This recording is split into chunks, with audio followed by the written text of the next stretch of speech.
It was about the size of this bag, right? And it's a glass award, and it's got on here, "Hi guys, welcome back to my channel." Now today I thought I'd come and do a little bit of a story time on how I started my kind of handmade business design career up until this point.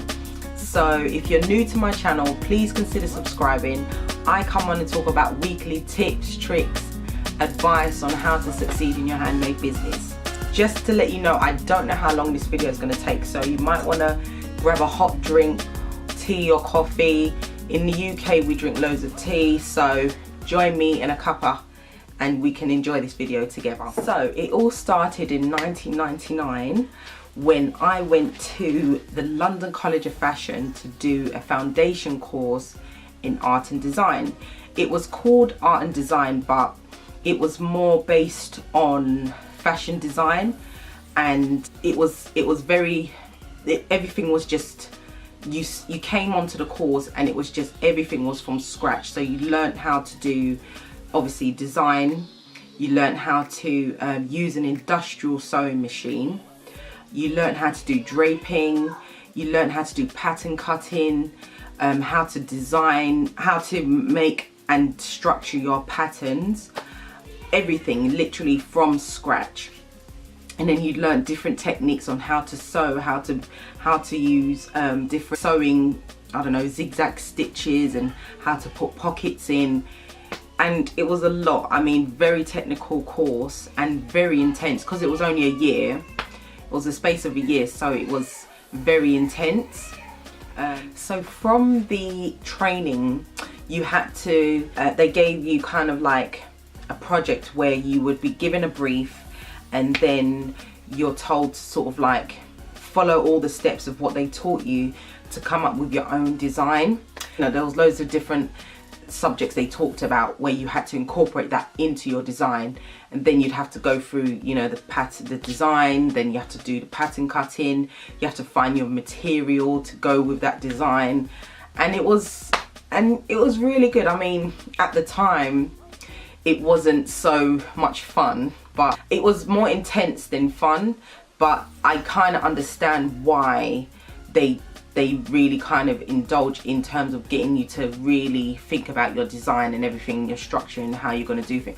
I think as well as that, it gives you the opportunity to make that decision from the get-go if you want to go and do fashion design as a full-time career, or if you want to kind of go down a different route. Yeah, I decided that I wanted to do fashion, but it's funny because a lot of my end of year portfolio was print based, because we did a lot of screen printing and sort of like block printing and stuff like that. So a lot of my work was print based. So my teacher actually said to me I should go off and do a printing degree. Now I wasn't too keen on it at the time, and I spoke to my mom about it, and she was just like, well, Chrissy, you know, that's not what you've always wanted to do. You wanted to do fashion design. I was just going on my teacher's recommendation. Maybe I shouldn't have done that, but I kind of feel she was just doing what was best for me at the time. So fast forward to 2000, I did a degree in screen printing. It was amazing. And this was called the London College of Printing at the time.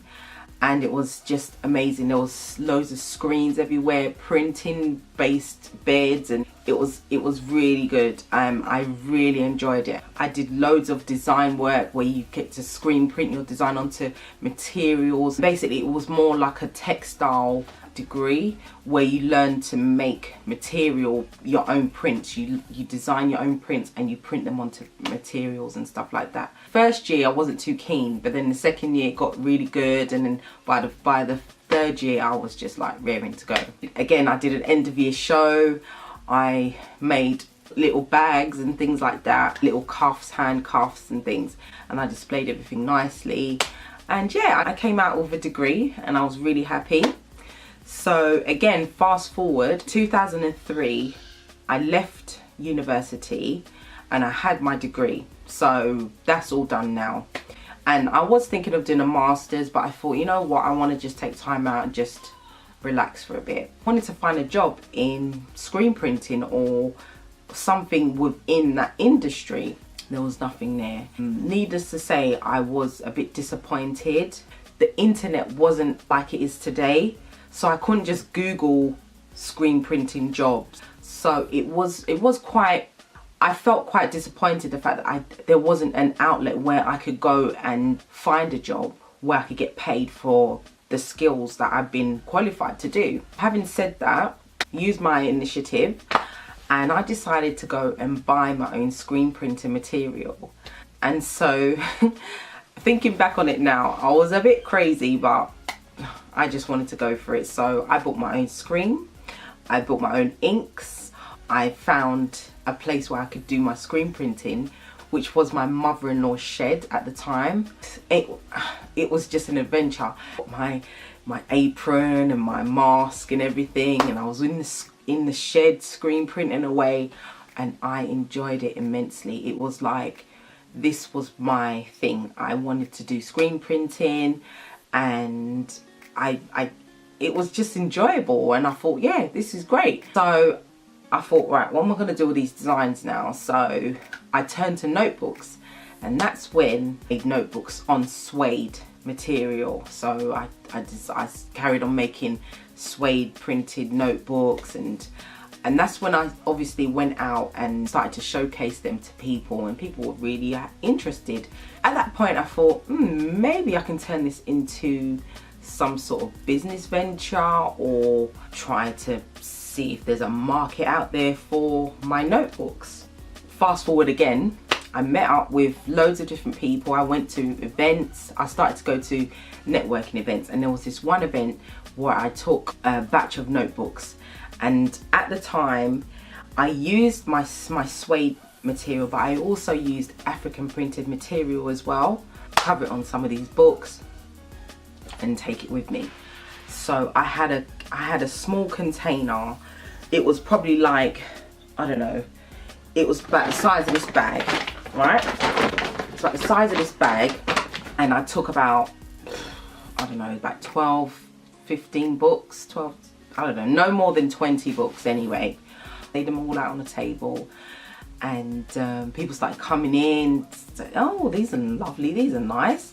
Oh, do you make diaries? Or do you make, I don't know, this, that and the other? Do you make telephone diaries? And loads of questions. Needless to say, I didn't know anything. I was just like, yeah, I do. Not at the moment. I will be later on.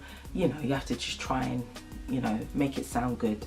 As time went on, I had a lot of inquiries, not many sales, but I was okay with that because I wasn't 100% sure about it myself.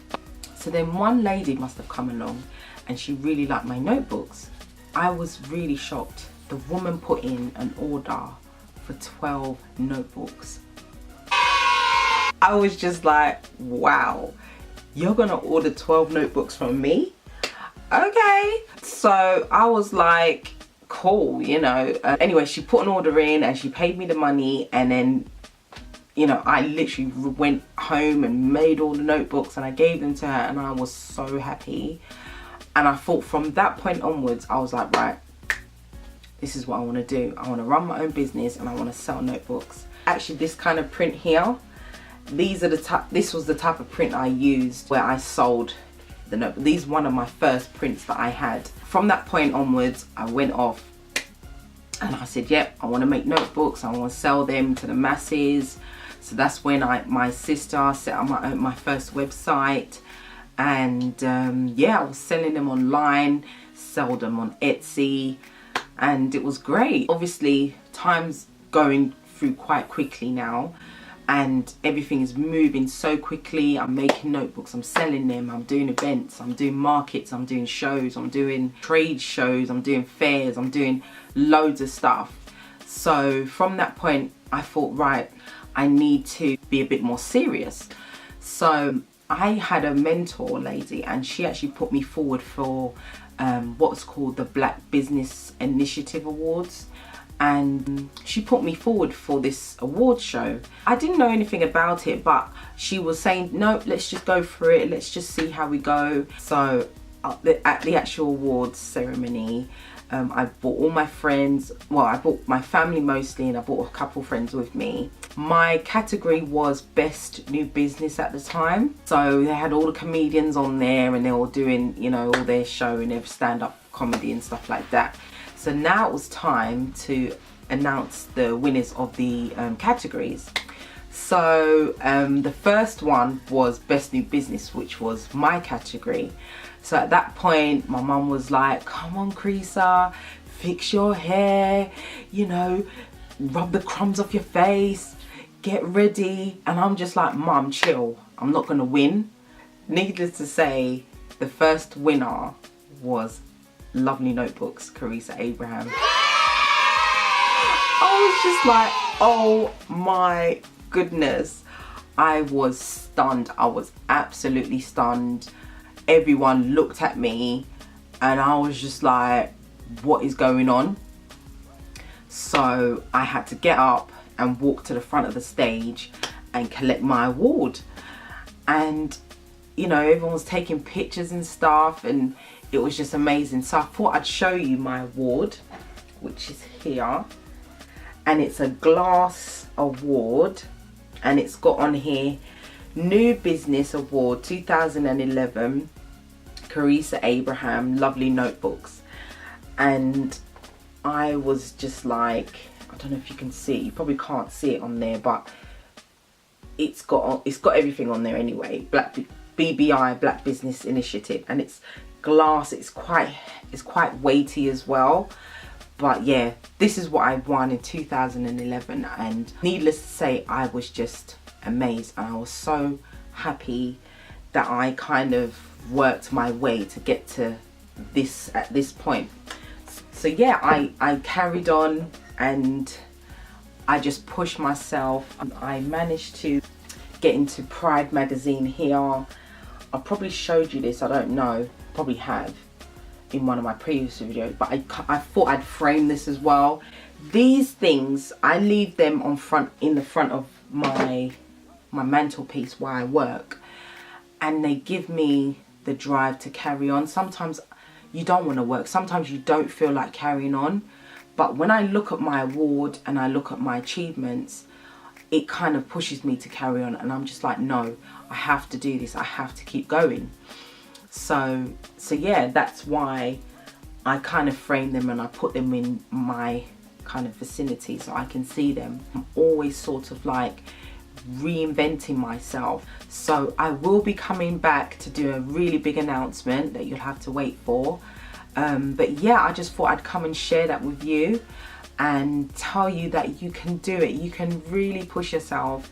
You can really achieve what you want. You just have to go out there and get it and work hard and just put your all into what you have to do. If you really want something, you will do it. If you really want something and you really work at it, you will get it. You just have to work hard. If you've enjoyed this video, please comment, rate, subscribe, and I'll come back and share another video with you guys. Thanks guys for watching. Take care. Bye.